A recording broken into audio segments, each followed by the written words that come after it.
Conozca las causas que pueden provocar dolor en el hombro y codo. La articulación del hombro es la de mayor movilidad del cuerpo humano. Al contrario de lo que ocurre en otras articulaciones, en el hombro no hay un condilo profundo que reciba la cabeza del hueso y la estabilice, sino que son los músculos, tendones y ligamentos de la cabeza los que la mantienen en su posición correcta. Si estos no cumplen en suficiente medida su función, la consecuencia suele ser la aparición de dolor de hombro. En el estudio de los especialistas, el doctor Carlos Cortés Sandoval, traumatólogo ortopedista, nos explica cuáles son los principales síntomas y tratamiento del dolor de hombro. Además, entérese. Datos de la Organización Mundial de la Salud refieren que la resistencia antimicrobiana provocará 10 millones de muertes en el 2050, debido a las prácticas obsoletas en la prescripción de los antibióticos y su amplio uso en la producción de alimentos de origen vegetal y animal, que favorecieron una mayor resistencia de los microorganismos a este tipo de medicamentos. En A Su Salud, conoce las estrategias que laboratorios mundiales realizan en la lucha contra la resistencia antimicrobiana. Bienvenidos a Su Salud, el programa de los especialistas.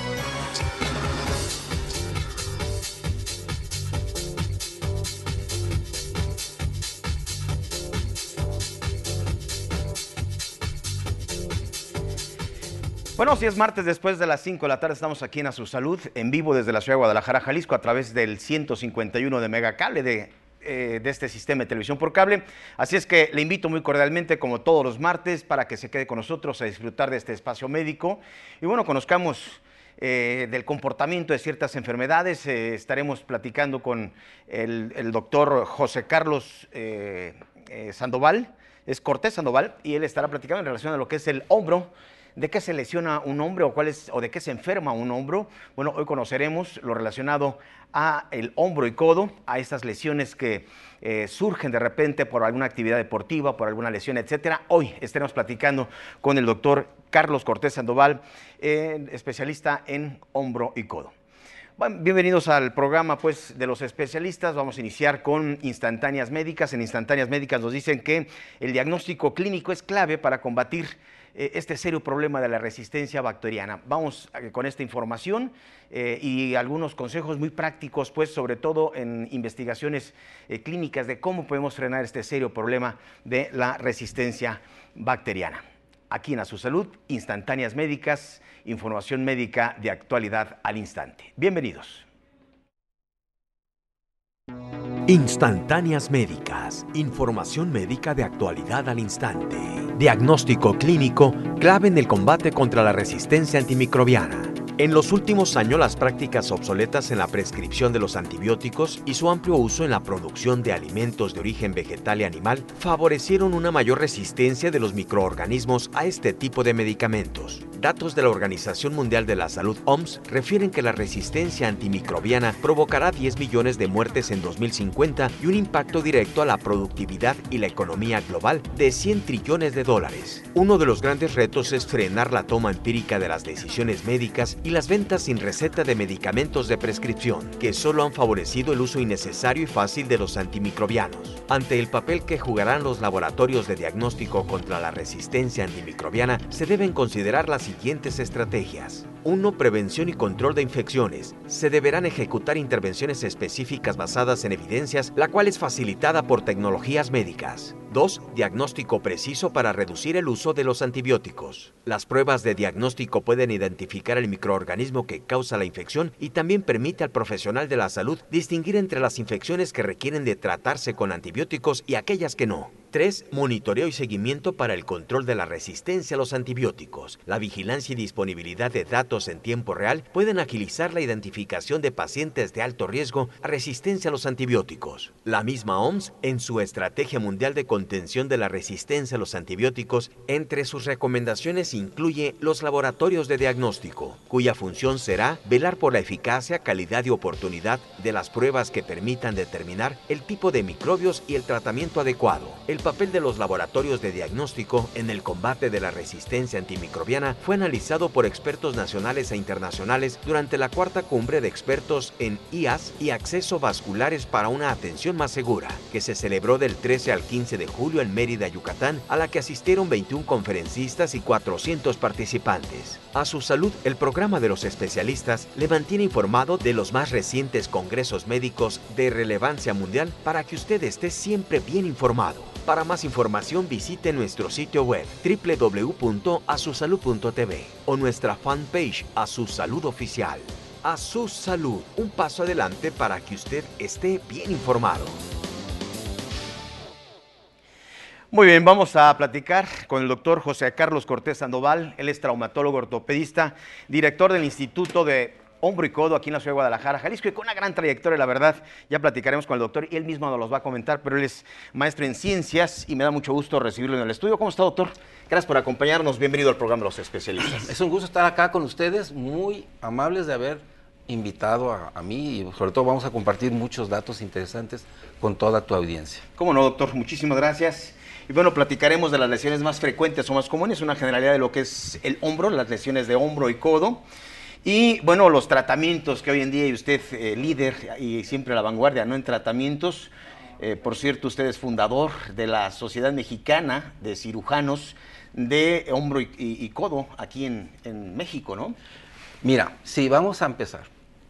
¿Qué haría la mano con un hombro enfermo?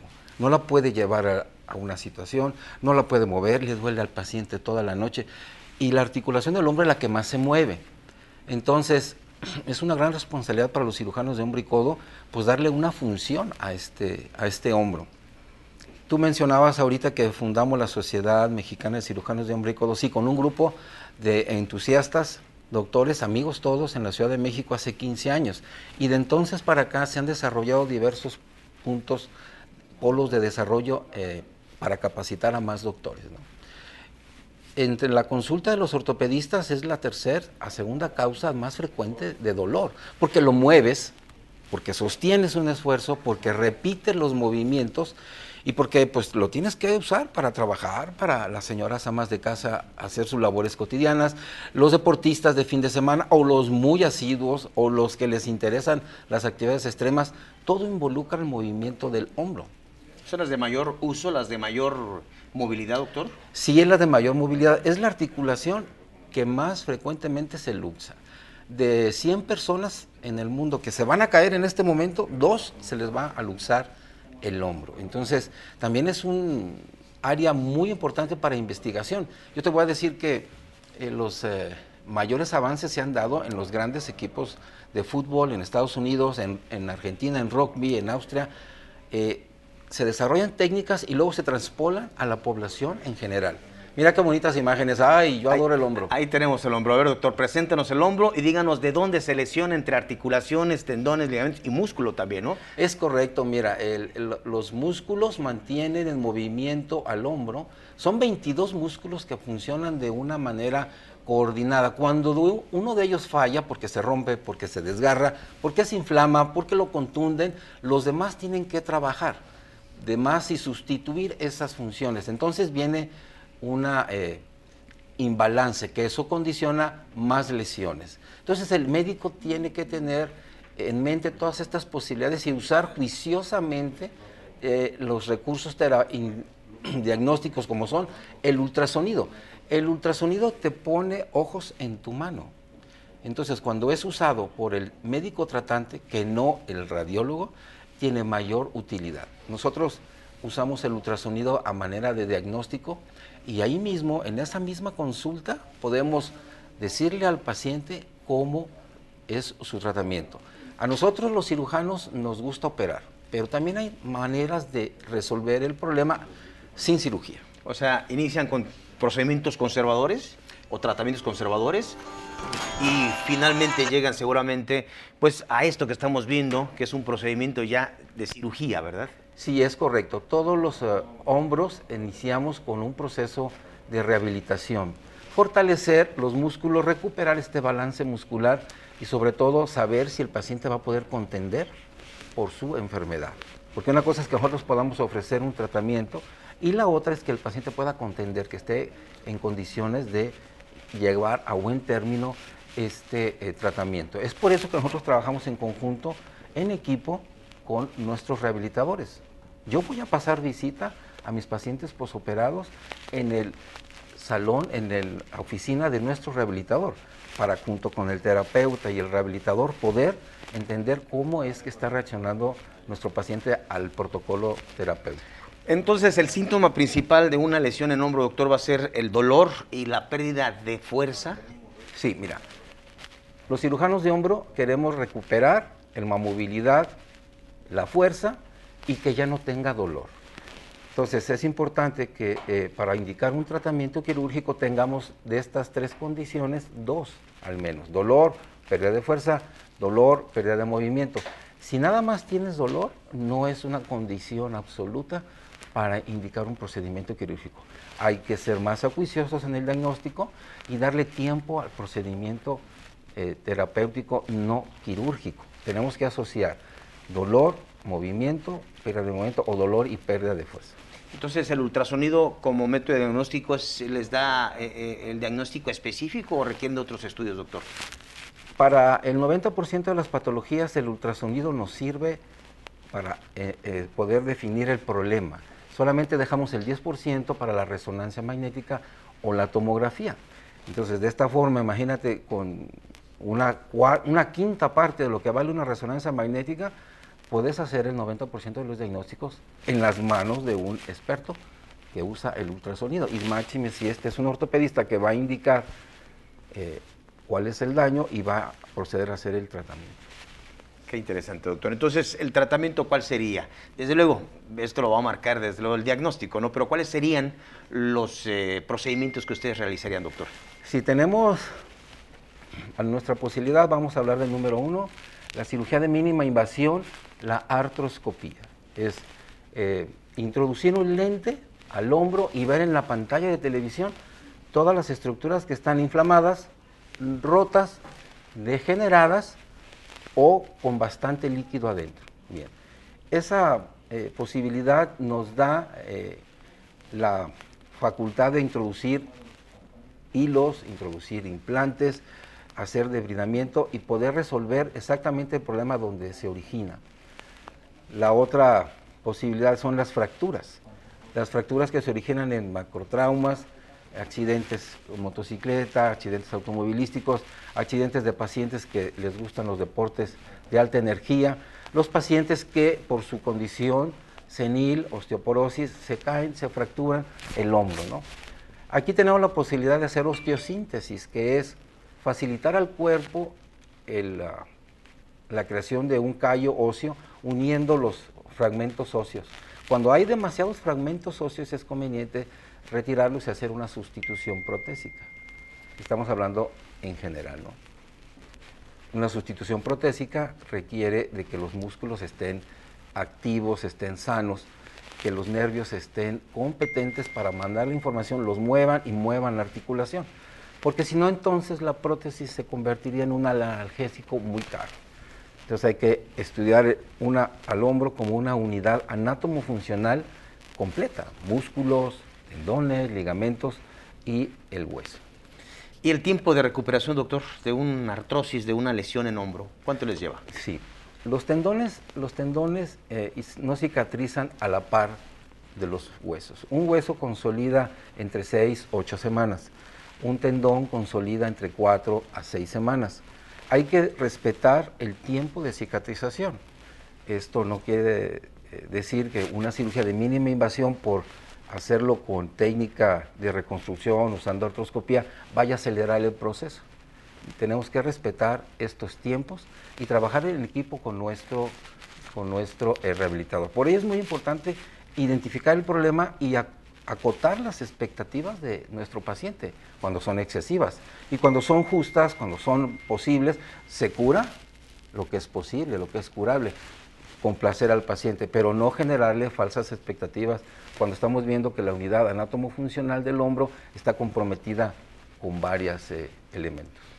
¿Y siempre hay tratamientos, vamos, para una lesión de hombro, doctor? Sí, siempre hay posibilidad para varios tratamientos. El asunto es los alcances. Te voy a poner un ejemplo. Un hombro que se luxa por primera vez, antes nos decían los maestros, opéralo, porque si no lo operas se va a volver a luxar y va a generar más daños. Ahora, el hombro se luxa una vez, 8 veces. Hay procedimientos quirúrgicos para cada condición en particular, pero cada vez que se luxa el hombro se lesionan más estructuras, entonces hay que resolver los problemas que se van agregando, ¿sí? Entonces hay que explicarle al paciente muy bien. Otra condición, la artritis reumatoidea, por ejemplo, que afecta a los huesos, la membrana sinovial. Entonces, colocar una prótesis en un hueso que no está en condiciones de recibir una prótesis, pues nos va a generar otros problemas. Entonces, ahí también hay que acotar las expectativas del paciente. Muy bien, doctor. Hay preguntas del público, nos llaman de Veracruz, no nos dice quién nos llama, pero le preguntan, doctor, dice, mi esposa se cayó y se luxó el hombro, ya está bien, pero a veces le duele con los ejercicios de rehabilitación. Puede llevar, pregunta, le escribo desde la ciudad de Veracruz, ¿puedo llevarla solamente? Bueno, por supuesto que el doctor la puede observar y puede platicar con usted. Vamos a dar los números telefónicos que aquí estarán apareciendo en este cintillo, señor. Y bueno, para Veracruz, por supuesto, aquí está el número, LADA 33 en Guadalajara, 12040143. Esa es la pregunta. Bueno, se cayó y se luxó su hombro. Sí, mira, nosotros manejamos la situación de los pacientes a distancia a través de un software, de una posibilidad en nuestra página de internet. Usted me manda las imágenes, me manda un video de sus movimientos, entablamos una comunicación vía telefónica y a partir de ahí podemos generar una primera impresión terapéutica y diagnóstica. Oh. Dependerá del paciente Sí. si acude a mis instalaciones. Bueno, al señor de Veracruz, si me puede llamar nuevamente, por supuesto que le voy a agradecer y acá nos da sus datos y entonces puede llamar o puede ponerse en contacto vía email, doctor, o por cuál Sí, plataforma. en nuestra página de internet hay una posibilidad para hacer una cita, o ahí están mis datos, están anunciados aquí también, y podemos entablar una conversación telefónica para generar una información previa muy valiosa, con un video de sus movimientos, imágenes de sus estudios radiográficos, y sí podemos ayudarle, claro. Doctor, ¿qué opinión tiene usted acerca de los tratamientos alternativos, como el ozono, por ejemplo, o algunas otras infiltraciones que se hacen para lesiones de hombro?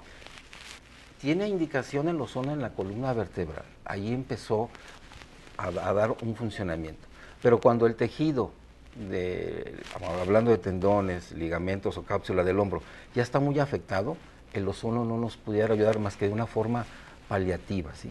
Las estructuras del hombro, como son de tanto movimiento, no es posible que se regeneren tan fácilmente.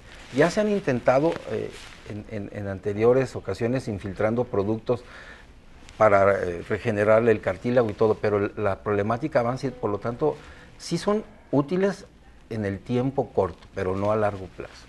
Bueno, aquí está ese señor Víctor, dice, soy el señor Víctor Díaz, Juan Díaz, de la ciudad de Veracruz. Bueno, un saludo hasta Veracruz.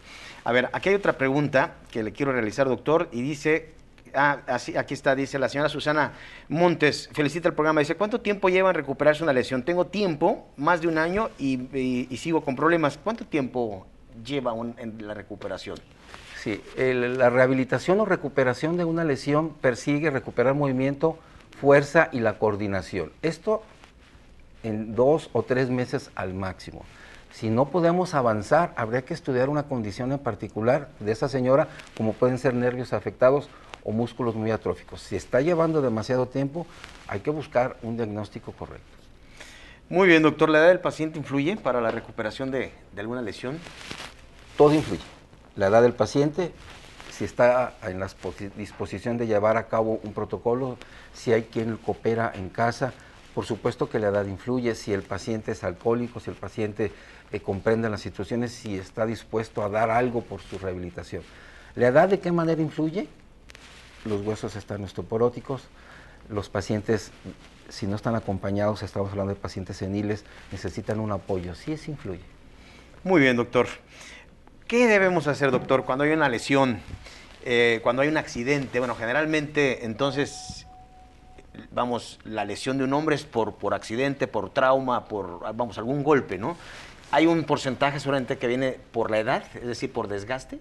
Sí, los degenerativos. El tendón encargado de levantar el brazo es el tendón del supraespinoso. Ese tendón, por usarlo, se va desgastando. Es como el clip que le estás dando y dando y dando y dando a un metal hasta que se rompe. Se va desgastando. Hay pacientes 75, 80 años que tienen un tendón roto y andan moviendo su hombro. No les afecta tanto. Y hay pacientes que tienen 50 años con un tendón roto y están con mucho dolor. Entonces, esos tendones desgastados empiezan a hacer formas compensatorias y el hombro se va estructurando a esa lesión. Solo es cuando afectan más articulaciones que empieza a molestar. Por ejemplo, ¿cuándo ya no se recupera un hombro? ¿En qué casos? ¿En qué casos? Cuando el nervio ya no tiene manera de trabajar. El nervio, por ahí corre la información. Si tú suturas un tendón, lo coses, cicatriza, pero no tiene el nervio funcionando, estamos en problema.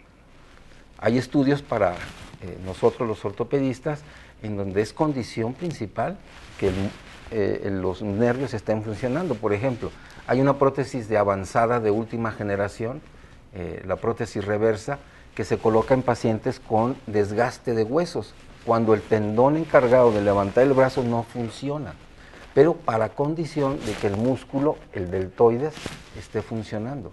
Entonces, cuando te propongan una prótesis reversa, cualquier cirujano de este país tendría que estudiarse primero el músculo, que esté funcionando el nervio. Es una condición importante, que esté funcionando el nervio. Muy bien, doctor.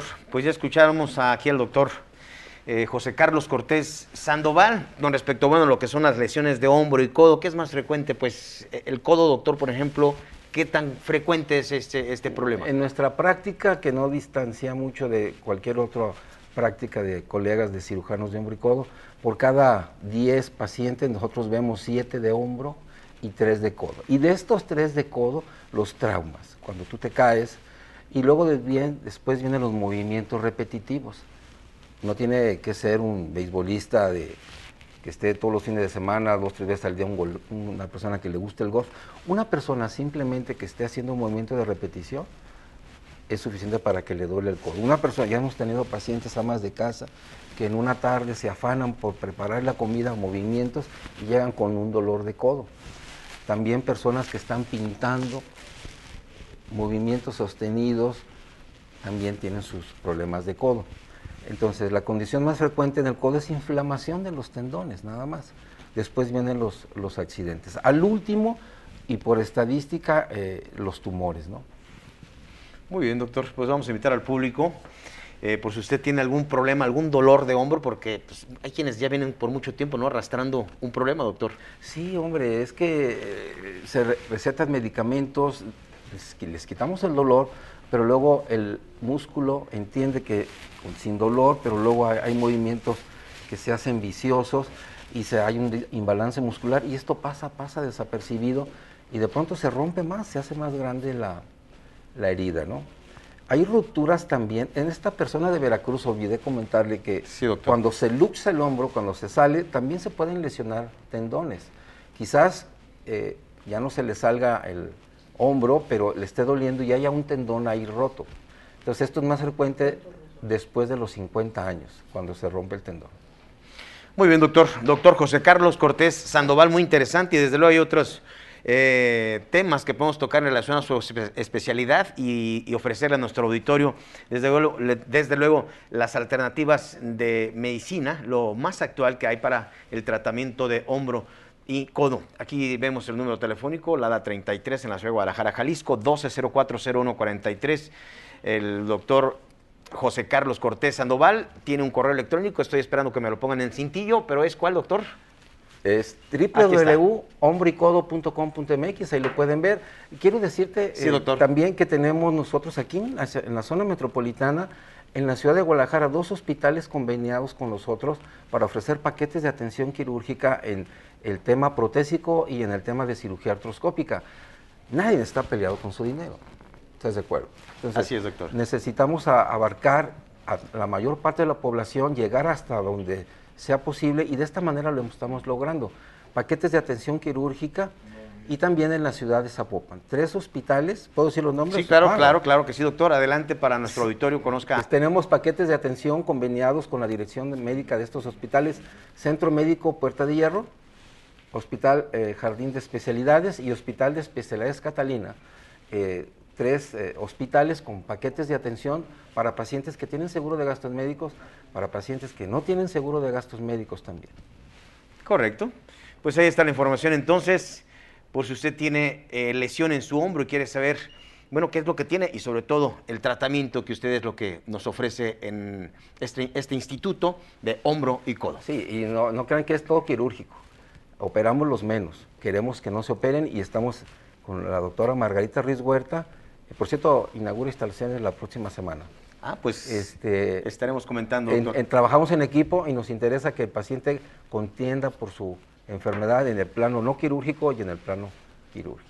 Doctor, ya platicaremos sobre todo los procedimientos quirúrgicos, de lo que es la artroscopía, por ejemplo, procedimientos de actualidad, conocer cuál es el abordaje. Le agradezco por su visita el día de hoy al programa de Su Salud. A ustedes por haberme invitado, esperamos que no sea la última vez. Claro que sí, doctor. Aquí está el número telefónico entonces para usted que nos está viendo en cualquier punto de la República. Vamos enseguida a escuchar al doctor Humberto Ruiz Orozco, director médico de Clínica Santa Lucía. Nos habla de glaucoma, aquí en A Su Salud.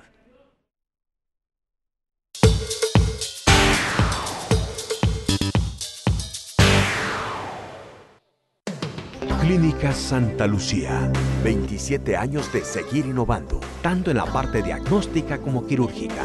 Especialistas en problemas de los ojos y la visión. Clínica Santa Lucía, la primera del occidente del país, otorgando atención integral a los problemas de la visión. Soy el doctor Humberto Ruiz Orozco, director de Clínica Santa Lucía, en la cual se dedica exclusivamente al tratamiento de enfermedades oculares. Dentro de las enfermedades oculares hay varias que son problemas de salud mundial, y en este caso vamos a hablar del problema de glaucoma. El glaucoma es un padecimiento que consiste en que aumenta la presión de los ojos y eso daña los nervios ópticos y con el tiempo los pacientes pierden visión al grado de poder quedar invidentes. Dentro de las diferentes formas del glaucoma existe una que es muy frecuente en México, que es el glaucoma de ángulo abierto, el cual es asintomático. El paciente no se da cuenta que tiene esta enfermedad y cuando percibe que ha perdido el campo visual, porque es lo que se va lastimando, pues entonces es tarde porque ya no es recuperable. Ninguna de las lesiones de esta enfermedad son recuperables. En Clínica Santa Lucía contamos con la tecnología de punta para poder diagnosticar y hacer un pronóstico del camino que va a seguir esta enfermedad y de hacer detección temprana de este padecimiento, porque si lo detectamos oportunamente y lo controlamos, controlando la presión intraocular con medicamentos y en su caso con cirugía, el paciente puede preservar su visión el resto de su vida. Pero hay pacientes que no estamos seguros de que va a ser, que tiene tal enfermedad, y contamos con estudios de láser para evaluar el nervio óptico, la retina y el ángulo, y poder determinar el grado de enfermedad que tiene el paciente y el tratamiento que se le deberá de dar para que podamos preservar la visión del paciente indefinidamente. El glaucoma de ángulo abierto es un padecimiento que se inicia sobre los 45 años en adelante. Tiene un factor hereditario muy importante, específicamente si la mamá del paciente tiene glaucoma, las posibilidades de tener glaucoma de la prole es muy alta, y es prevenible en el sentido de que podemos prevenir el daño, que el paciente evolucione satisfactoriamente con los tratamientos y que no pierda visión por el efecto de la enfermedad. En el manejo y prevención de esta enfermedad, siempre tomamos la presión en las consultas de rutina en todos los pacientes mayores de 25 años. Los pacientes miopes y, como mencionaba con anterioridad, los pacientes con antecedentes hereditarios de glaucoma, los familiares deben de sujetarse a estudios, tener estudios oftalmológicos, acudir a la consulta con un oftalmólogo por lo menos una vez al año para estar monitorizando las presiones intraoculares, y de tal forma, si en algún momento se desprende la presión hacia niveles altos, pues atajarlos con medicamento y poder controlar el daño visual. Una vez que estamos checando a los pacientes y en algún momento detectamos que tienen una presión sospechosa y hacemos los estudios y encontramos que no tiene ningún daño, es indicado cada año estar haciendo estudios de gabinete de sus nervios ópticos y de sus campos visuales.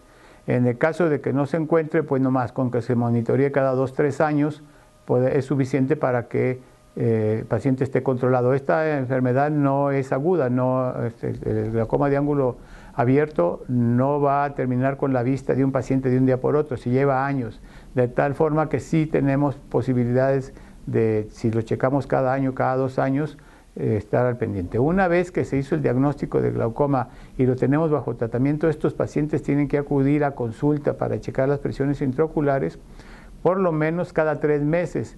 Esto porque los medicamentos empiezan a perder su efecto y entonces tendríamos que cambiar de medicamento para poder mantener las presiones en niveles seguros y que el paciente mantenga su visión durante todo el tiempo. Clínica Santa Lucía, 27 años de seguir innovando, tanto en la parte diagnóstica como quirúrgica.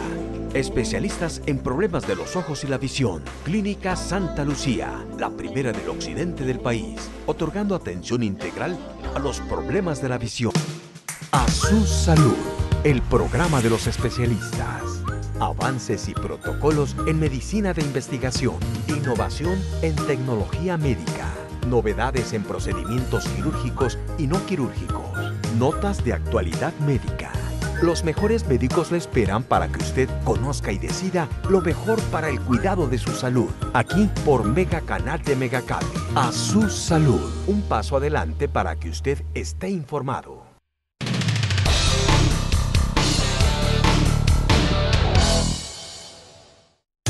Clínica de Cirugía Estético-Facial. Doctor Enrique Andrade Andrade, médico cirujano con especialidad en otorrinolaringología, con subespecialidad en cirugía plástica facial, en Bogotá, Colombia. Expertos en cirugía de nariz. Hospital Puerta de Hierro, Zapopan, Jalisco.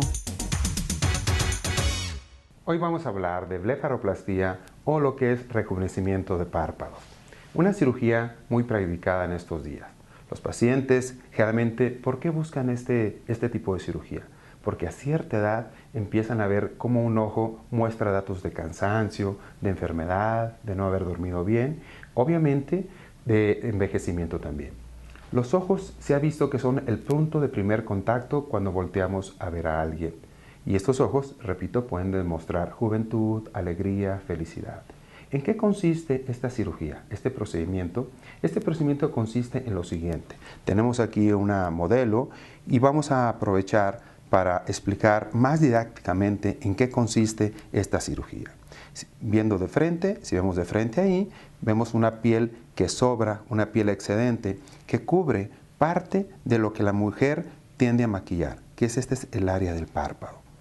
¿En qué consiste esta cirugía?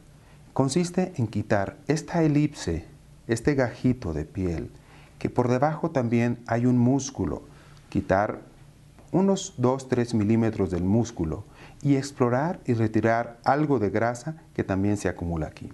De esta manera va a poder ella después maquillar su párpado. El párpado inferior también muestra aquí muy evidentemente que hay ciertos abultamientos de grasa, ¿sí? La cirugía aquí consiste en abrir pegadito a la pestaña una cicatriz que pasado ese tiempo de recuperación queda totalmente imperceptible.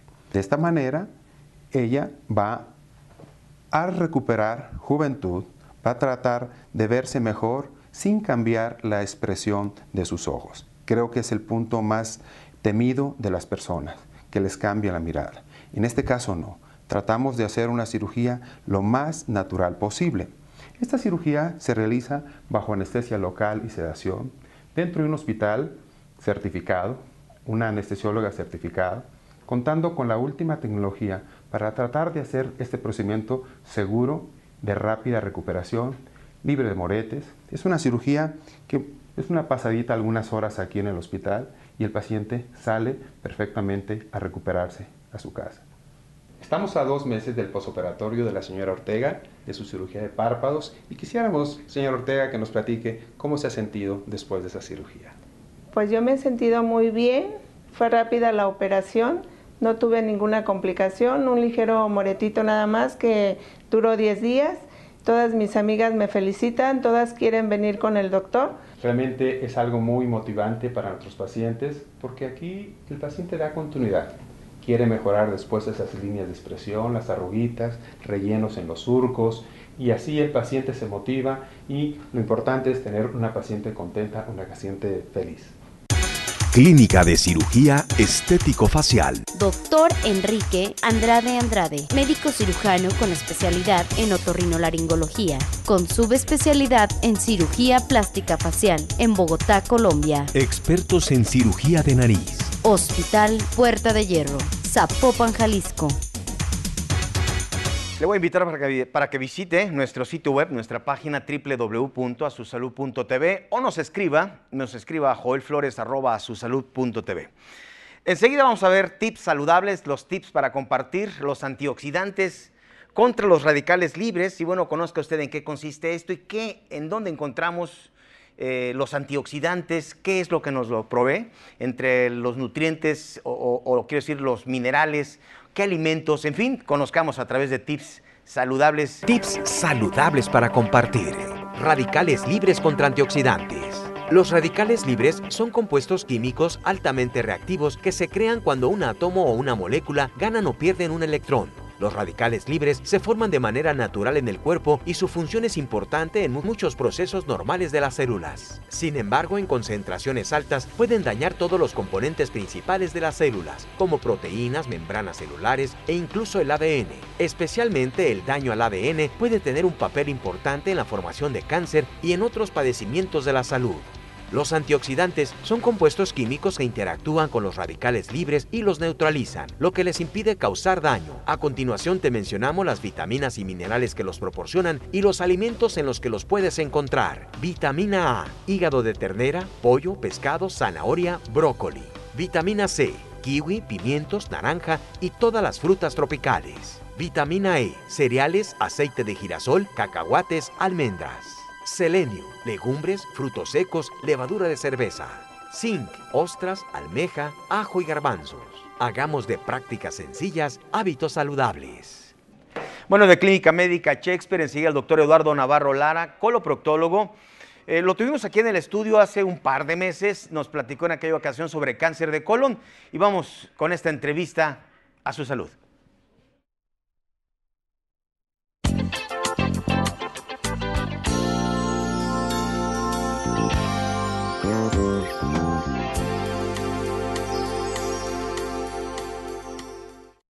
Bueno, pues aquí está este padecimiento del cáncer colorectal, una enfermedad que tiene que ver con nuestro estilo de vida y que siguiendo algunos consejos muy prácticos, pues se puede tener un control muy importante del padecimiento. Está con nosotros el doctor Eduardo Navarro Lara. ¿Cómo está, doctor? Bien, ¿y tú? Joel, gracias por la invitación.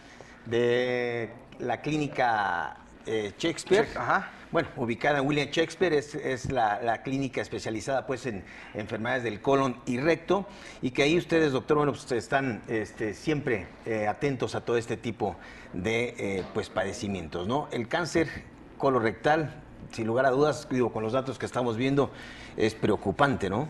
Cada vez se presenta más en jóvenes, en etapas más tempranas. Así es, Joel, fíjate que, pues desafortunadamente, esta enfermedad, aparte de ser pues, una neoplasia maligna, ¿sabes lo que eso significa cuando alguna persona le dan ese diagnóstico? Pues que es devastador la noticia. Pues como mencionaste, hemos visto que se está presentando en edades más tempranas, que antes no lo veíamos. Hemos visto cáncer colorectal desde los 24 años, en la década de los 30 años, y muchas veces ya son cáncer avanzados, en etapas avanzadas, con pocas posibilidades de curación. Es un foco de alarma. Ya mencionaste las cifras que son pues impresionantes, Joel, para esta patología, que hay que tener cuidado, hay que estar alerta sobre la incidencia y la prevención del cáncer colorectal. porque lo principal es que si se detecta a tiempo, como la mayoría de las neoplasias malignas controlables, ¿verdad? Sí. Se dice en un 90%, doctor, puede ser controlable un cáncer de colon llegando oportunamente. Sí, depende de la etapa, son 4 etapas. En etapa 1, sí, hasta el 90% es curable, puede controlarse esta enfermedad. Muy bien, entonces el padecimiento empieza ya mencionaba que es por nuestro estilo de vida, el sedentarismo, la falta de fibra en nuestra alimentación, el factor genético mencionaba.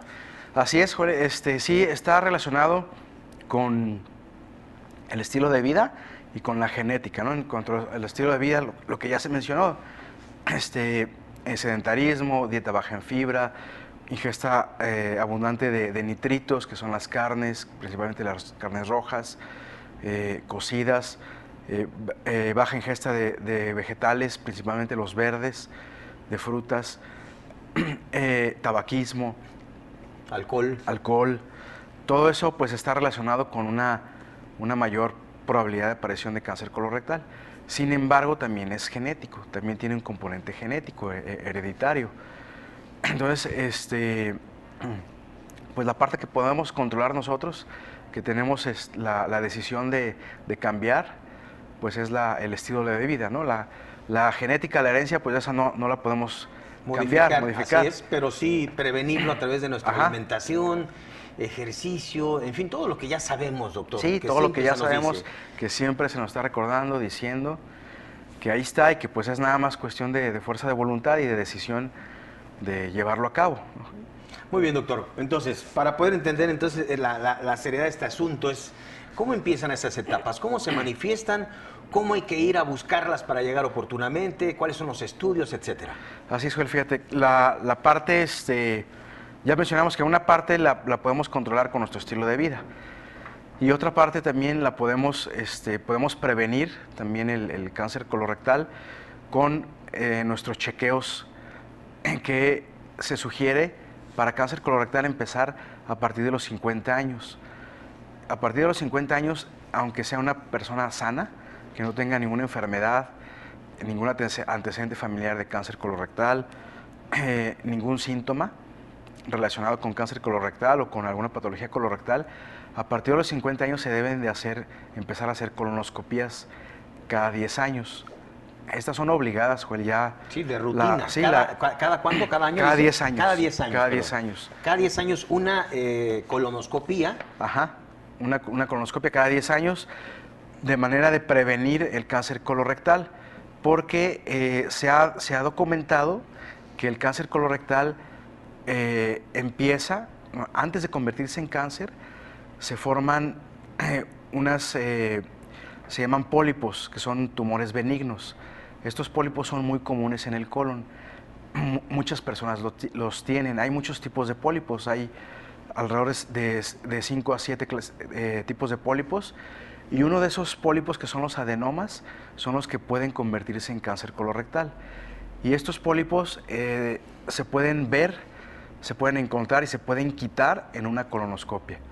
Y con eso se evita, se corta la transición, la progresión hacia cáncer colorectal. Entonces, en colonoscopía se puede apreciar entonces ese pólipo, doctor. Es diagnóstico y ahí mismo hacen el tratamiento. Ahí mismo, así es, Joel. Actualmente con los colonoscopios con los que contamos, la tecnología pues es muy avanzada y podemos ver los pólipos y quitarlos en ese momento.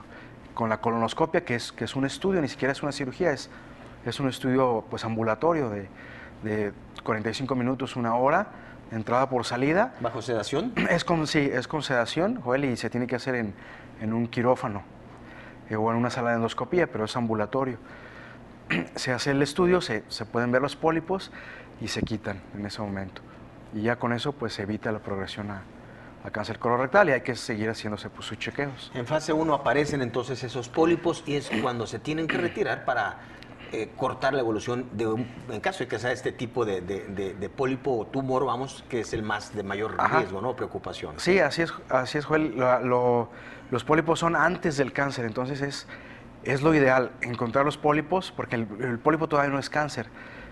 Es un tumor benigno, únicamente hay displasia, pero no hay cáncer. Entonces, pero si se deja el pólipo, se puede convertir en cáncer. Entonces, es muy sencillo el tratamiento, es muy fácil. En la colonoscopia se ve y se quita, no hay necesidad de hacer ningún otro estudio, se manda a analizar el pólipo. Si resulta un pólipo como tal, que no hay cáncer, pues ahí se acabó el tratamiento, ya el paciente ya está sin pólipos y nada más sí tiene que continuar sus colonoscopias de control. Que es cada 10 años, como usted mencionó, una vez Ajá. cada 10 años, ¿no? Entonces, la colonoscopia o colonoscopia, doctor, ¿es sin dolor o es bajo sedación, es ambulatorio? ¿Hay riesgos? Los riesgos son mínimos, son muy, muy infrecuentes, Joel. Hay riesgo de sangrado y riesgo de perforación, son los más frecuentes, pero estamos hablando que se presentan en uno de cada 10,000 pacientes. Es un estudio muy seguro y las complicaciones son muy, muy infrecuentes. Y es pues con sedación, sin dolor. En una hora está el estudio y ya puede seguir sus actividades en cuanto se recupere. No, y de gran importancia, ¿no? Porque imagínese usted, pues ahí es la curación de un inicio de una enfermedad tumoral, doctor. Sí, Joel, de los pólipos. Ajá. Desafortunadamente el paciente llega tarde a ese diagnóstico, doctor, ¿y en qué fase las llegan a encontrar? Pues desafortunadamente, Joel, la mayoría ya son en etapas avanzadas, donde generalmente es la etapa 3. La etapa 3 es la que más frecuentemente nos encontramos y donde ya cambia mucho el pronóstico a encontrar una etapa 1 o una etapa 2. Ya en etapa 3, sobre todo en recto, ya necesitan radioterapia y la quimioterapia. También si es de colon, quimioterapia, y en recto, radioterapia y quimioterapia. Ya esto ya cambia el pronóstico, el recibir quimio y radio, aunque es necesaria, pues sabemos que tiene su morbilidad también recibir quimioterapia y radioterapia, lo que implica el desgaste para el paciente y luego después a terminar con la cirugía. Entonces sí es un pronóstico pues muy diferente, ¿no? Y en etapa 4 pues ya son etapas terminales que ya no hay cura, ya es nada más pues alargar, ¿no? la sobrevida y ofreciéndole al paciente calidad de vida en lo que pues en el tiempo de sobrevida que puede llegar a tener. Muy bien, doctor. Y bueno, que se dice, según en la información que escuchábamos en instantáneas médicas, del 50-60% de los pacientes que son diagnosticados pues con cáncer colorectal van a detonar en una metástasis. Sí, Joel, es la etapa 4. La etapa 4, que es la metástasis. El tumor colorectal pues comienza en la mucosa, que es la capa más interna del colon. De ahí va invadiendo cada capa del colon y dependiendo de las capas que invada es la etapa, de tal forma que puede llegar a invadir todo el grosor de la capa del colon sin llegar a pasar afuera del colon, a órganos adyacentes. Luego puede invadir órganos adyacentes. En el caso del cáncer colorectal, dependiendo de la localización del tumor, por ejemplo, un cáncer de recto, pues lo más común es que invada la vejiga, en mujeres la vagina, el útero, próstata, etcétera, y eso ya también complica mucho. Y luego vienen las metástasis, fue lo que tú comentabas, es cuando el tumor salta y se va lejos de donde está, que normalmente puede dar metástasis a hígado y a pulmón. Son los dos sitios más frecuentes. Los dos sitios más frecuentes a los que va a invadir la enfermedad. Hay algunas preguntas, dice, ¿qué síntomas se presentan al inicio de la enfermedad? Felicitan el programa y saludan al doctor.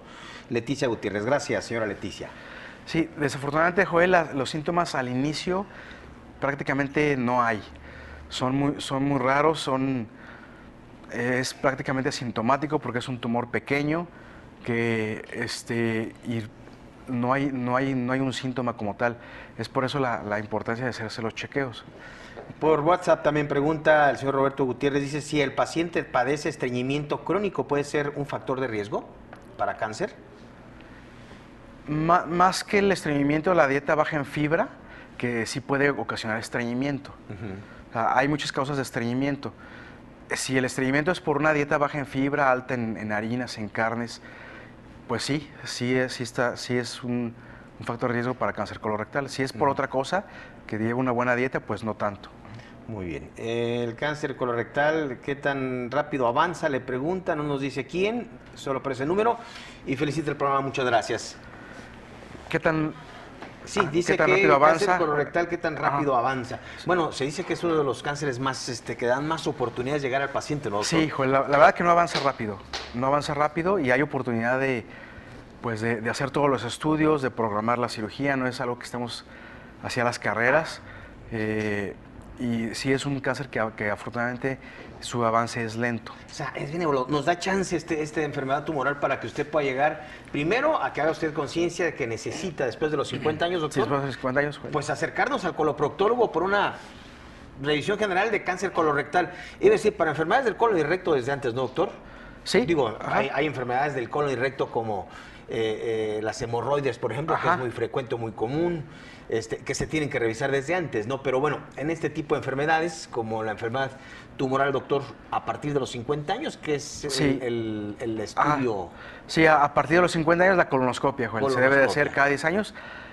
Las excepciones son, Joel, que se tenga un familiar con cáncer colorectal, se debe de empezar 10 años antes de la edad que tenía el familiar cuando se le diagnosticó el cáncer. Si el familiar tenía 50 años cuando tuvo cáncer, cuando se le diagnosticó el cáncer colorectal, hay que empezar a los 40. O familiares con pólipos también se sugiere comenzar antes. Señores, pues ahí está, el factor de riesgo, como en todo, ¿no, doctor? La edad, nuestro estilo de vida. Si usted sabe que aún siendo sano, pues requiere este estudio para estar tranquilos de nuestra salud del colon y recto. Pues en el Día Internacional del Colon y Recto nos trae todo este tipo de reflexiones. Doctor, ya nos dice usted en qué consiste, cómo se manifiesta la enfermedad. Es silencioso en etapas iniciales, por lo que usted debe de acudir pues a sus revisiones oportunas. El doctor Eduardo Navarro Lara, de Clínica Médica Shakespeare, está, pues aquí está el número telefónico, lo vemos en pantalla, la 3324-006471, aquí en la ciudad de Guadalajara, Jalisco. Doctor, como siempre, un placer. Gracias, Joel. Tenerle en el estudio y charlar.